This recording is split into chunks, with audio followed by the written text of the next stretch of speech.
About 557 people read our blog. It's like title. And they can leave comments and stuff. And we have a lot of cool comments about we're doing a really good job and that this is really great.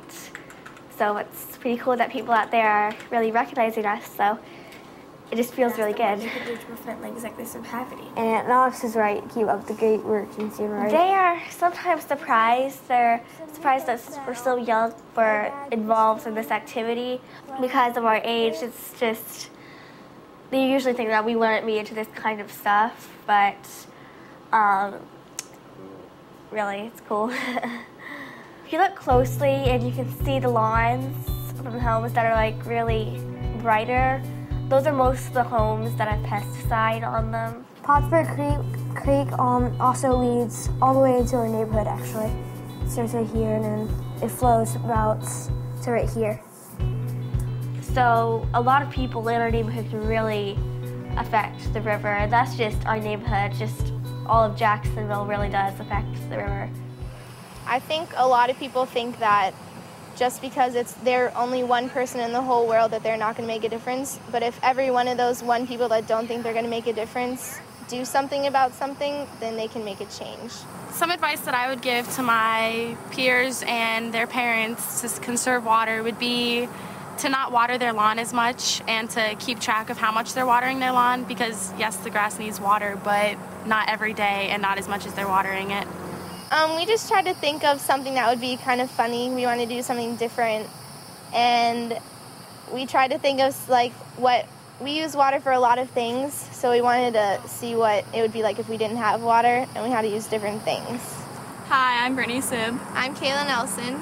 And I'm Kaylee Laterman, and this is our PSA, Life Without Water. Man, I love life with no water. Yeah, it's pretty cool when water's gone. Yeah.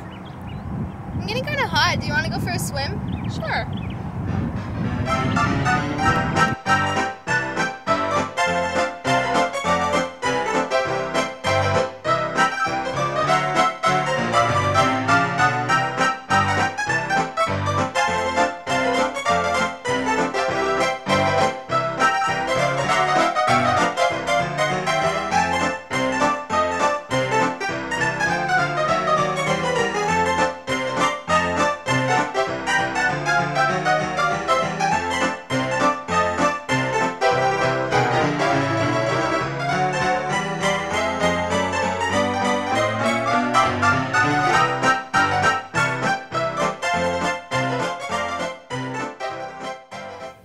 People living in the St. Johns watershed use about 160 gallons of water every day.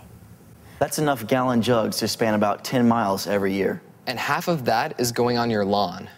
Drinking water on your lawn?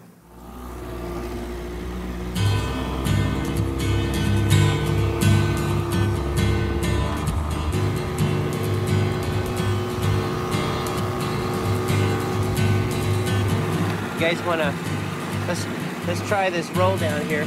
You guys, why don't you go up, throw a couple times, and we'll see if they're here. I think adults do that. I think all we do is play video games, but people look at me and they say, because I'll be telling them a report about some fish I caught, and they're like, oh, well, I've never seen somebody do that. You know, they always act like it's an adult's thing, but I'm like, oh, I catch them. I do this. It's fun when you're throwing the net and you start pulling and you feel it shaking. It's my favorite part, because you know you got something done.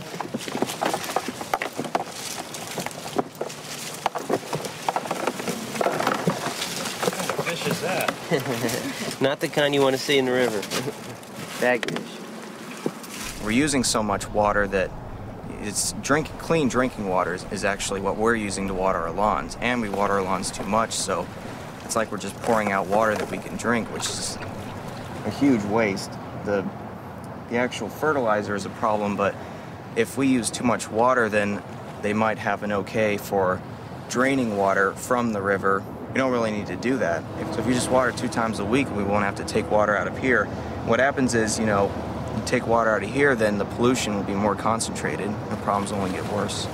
The main cause of the algae bloom is over-fertilizing your lawns, and the runoff gets into the river. And algae is just a big plant, and you're fertilizing the plants, and it multiplies, and then it can choke off the oxygen for the other fish and cause a lot of problems.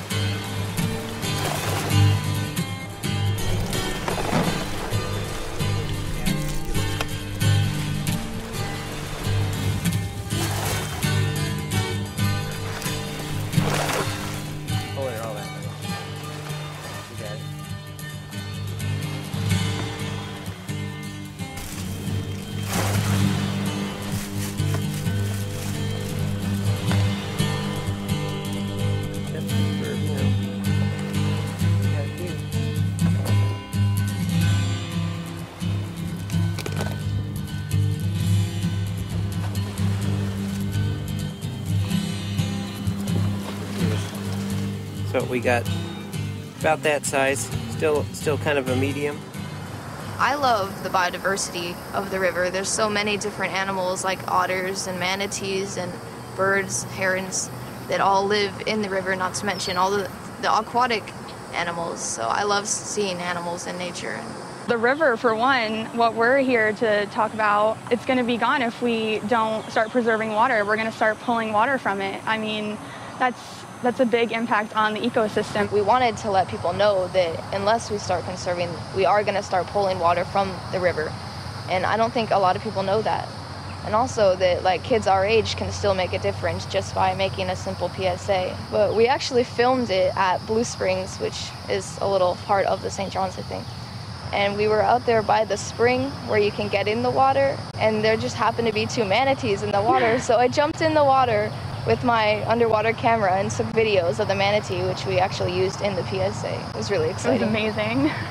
I'm Andrea Likens. And I'm Kirsten Lampy, and we're from Deltona High School. And we made the water PSA, Save Water, Save Life. Average monthly water bill, $80. Amount of water used daily, 110 to 120 gallons. Amount of water planning on being taken from the St. John's River, 155 million gallons per day. Preserving our natural habitats and wildlife, priceless. Due to our growing demand for water, our aquifers are going dry. Soon we'll need to start pulling water from the St. John's River and other natural habitats unless we start conserving. For some things you need water, but for everything else there is water conservation. Save water, save life. The St. John's River Water Management District has proposed to take over 150 million gallons of water a day to help meet the growing demands for fresh water in Central Florida. That's enough gallon jugs to circle the earth every day. These withdrawal plants will only satisfy Central Florida's needs for another 10 years. Today I want to hand back to you your projects from the water issues, and I think we really captured some of the issues that are going on with water quality in our area today.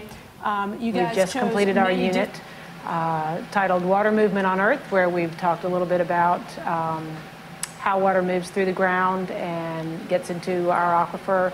We've specifically tried to relate it to the water that's in our area, both the Atlantic Ocean and the St. John's River. The purpose of this final project is to really allow the students to put all of their past learning behind that and draw it into one area where they have, whether it's a passion or just an interest, and then really looking at how do you go about addressing an issue and affecting some sort of change.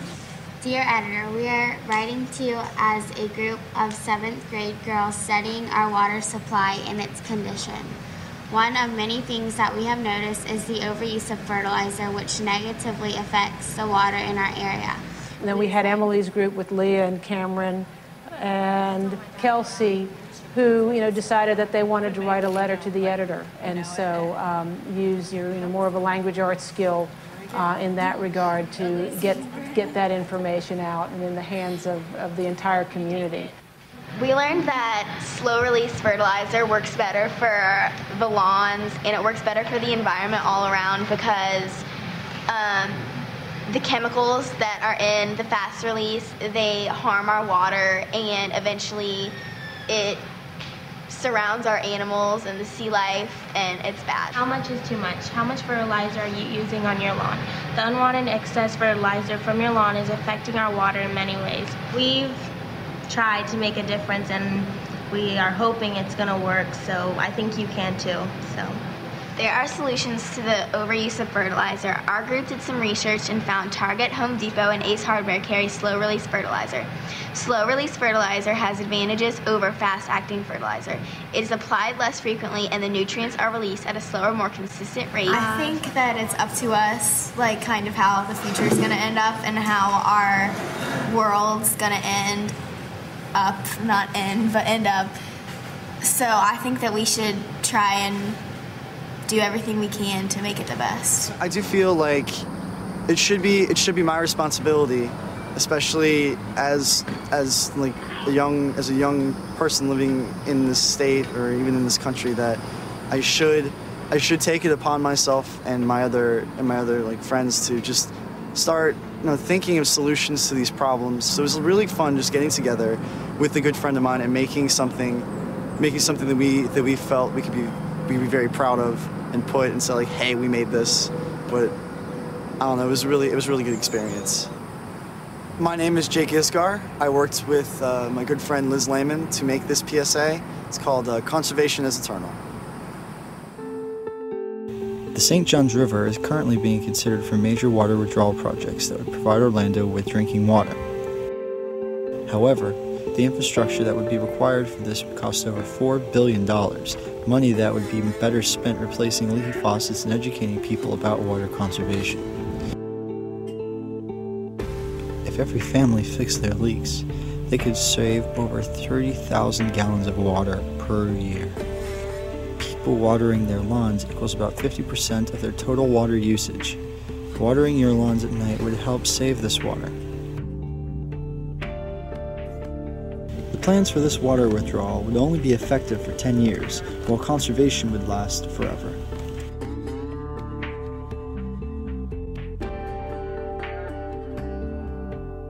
This bucket represents all the water that we have in Florida.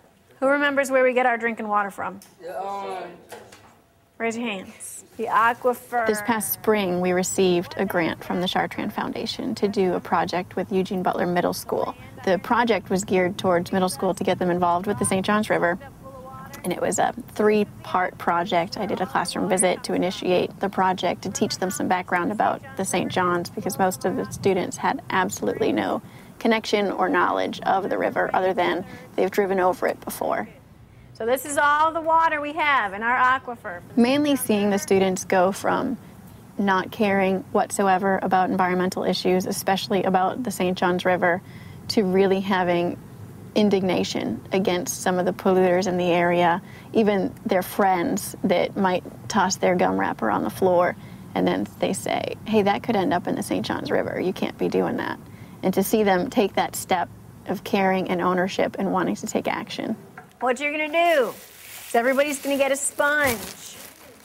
And you're going to have 30 seconds for each one of your group members to fill the sponge with water, bring it back to your table, and squeeze it into your cup.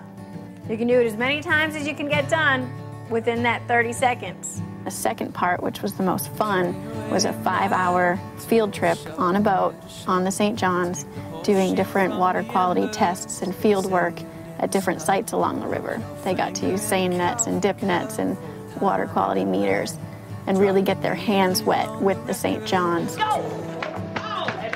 Dang, Brittany! 15 seconds.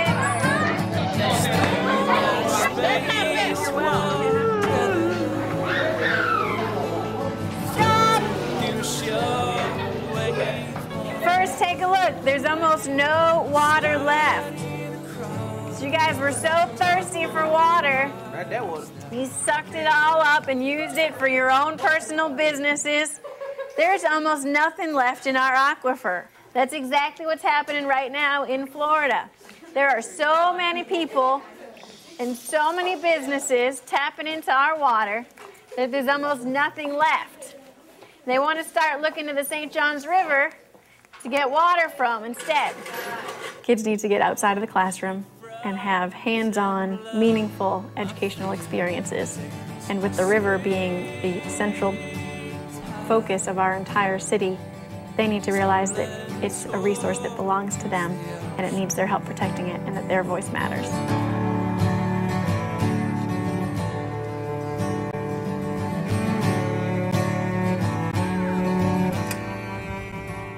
Losing that campfire glow, but deep in the bunkhouse there's a spark. Shoulder the receiver and break, barely there. Words like cross telephone wires. Words like cross telephone wires. Stutter under the crush rain water.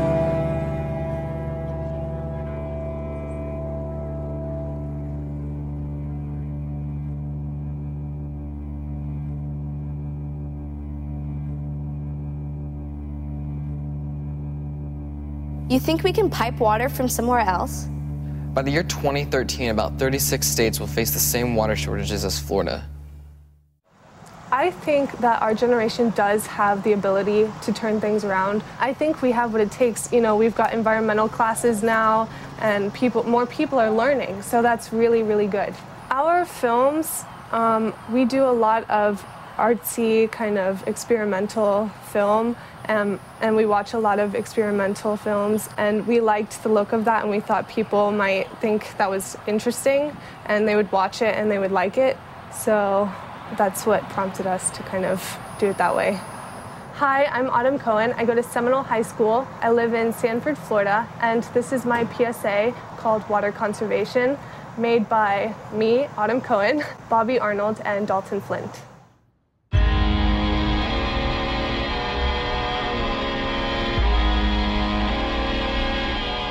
Drenching, saturating, flooding, soaking, hydrating. The St. Johns River Water Management District claims that it's safe to remove 155 million gallons of water a day from the St. Johns River, providing water for 19 counties. It doesn't take long for the gallons to add up. Before indoor plumbing was available, people had to carry the water they needed from a well to their house with a bucket. If they were to use the same amount of water Floridian households use currently, they would have to make the trip over 200 times every day. What if we were forced to do this much work for our water now? Will we still use 650 gallons a day? What happens when it's all gone?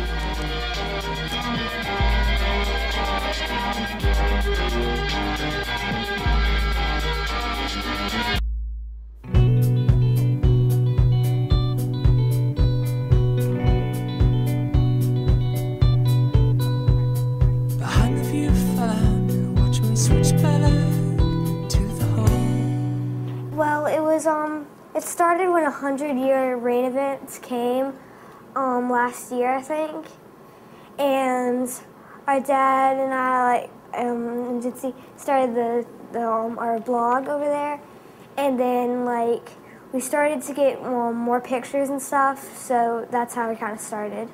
Since our neighbors had all the pesticides on their yard, so when all the rain came, it would wash most of it away, and it would wash the grass clippings, which had the pesticide on it, away.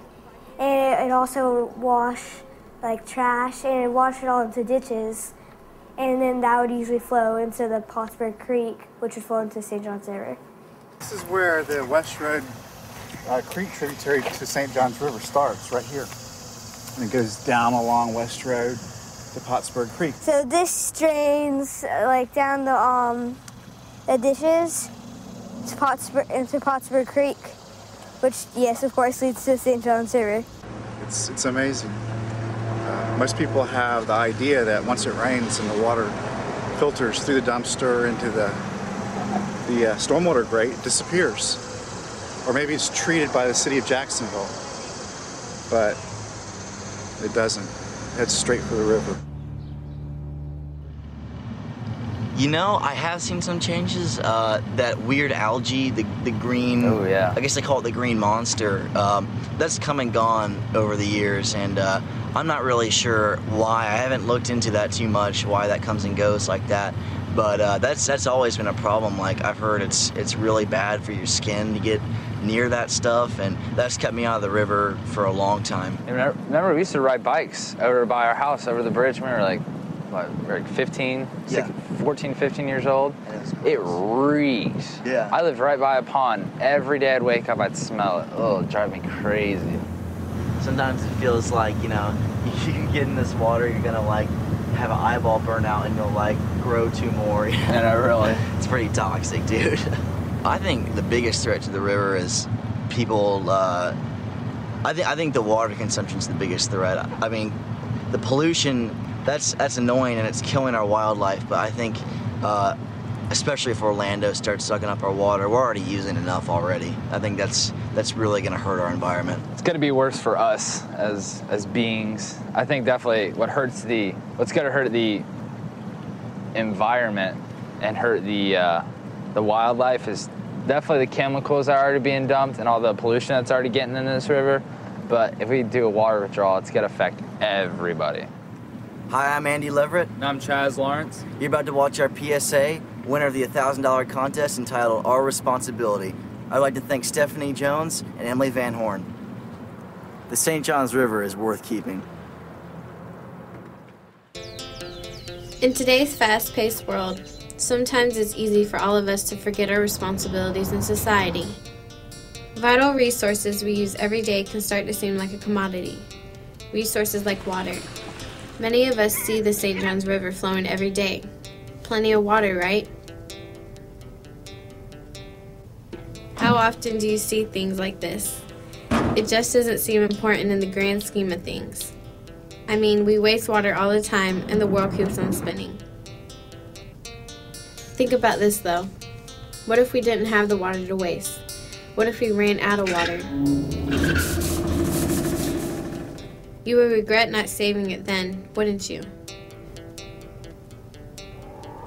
Before you waste another drop, remember, what if someday you weren't able to?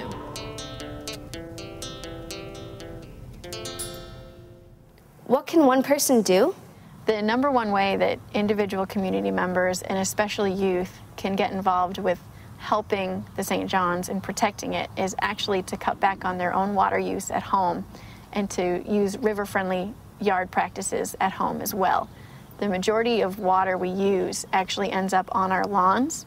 So by cutting back on your fertilizer, planting drought-resistant plants in buffer areas, and using less water in your home, you're actually saving the St. Johns River.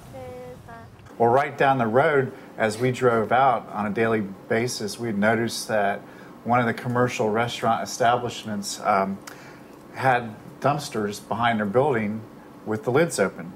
And we would comment on it, and Jincy and Roy came up with the idea of contacting Domino's and asking them to keep their dumpster lids closed because we were sure they weren't aware of when it rained, the stormwater would run through the dumpster, pick up trash, go to through the stormwater grate and into Pottsburg Creek and into the St. Johns River. And this is what happened in Domino's when they left the lids open. And as you can see, it's really, really bad. And you can see that all the trash is just flowing down into the drain right here, which will lead straight to the river. The owner wrote an email back, and the email says, "Thanks for taking the time to alert me to the trash can lid problem at my Domino's pizza store at 7020 Beach Boulevard. I am an environmentalist through and through, so this is very important to me. I have talked to the store management, and they have assured me this won't be a problem in the future." They challenge us with questions now as they're doing their blog and give us insights that only children can offer. But we're real excited about them and their future with respect to Florida's environment and the St. Johns River, because it's my river and it's their river. So get your kids outside, get them to the river, and get their feet wet. They have to enjoy and learn to appreciate the St. Johns River before they can learn about all the problems affecting it and help us protect it. To find out what you can do to get involved with your river, go to www.stjohnsriverkeeper.org. Snowflakes whip past my ears, singing songs with glass pitch choruses, like singing songs with cobra hips, rushing in with stinging kisses. I see through the igloo glass, your mittens on the bedside table. You lose your grip on low cross, they fall into the snow. These are limber, these are limber, these are limber. If I thought I wouldn't wake you from that glittered heart, swan that fall into silver walls, I might have slept inside. I slippery from the heater too.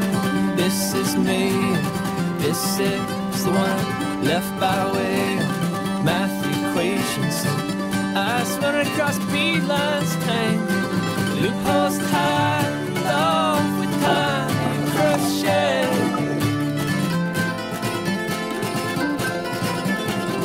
These are limber, these are limber, these are limber.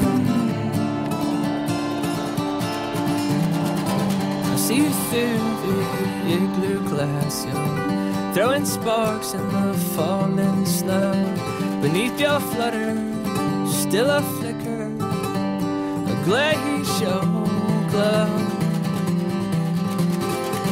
These are limber, these are limber, these are limber. These are limber, these are limber, these are limber. These are limber, these are limber, these are limber.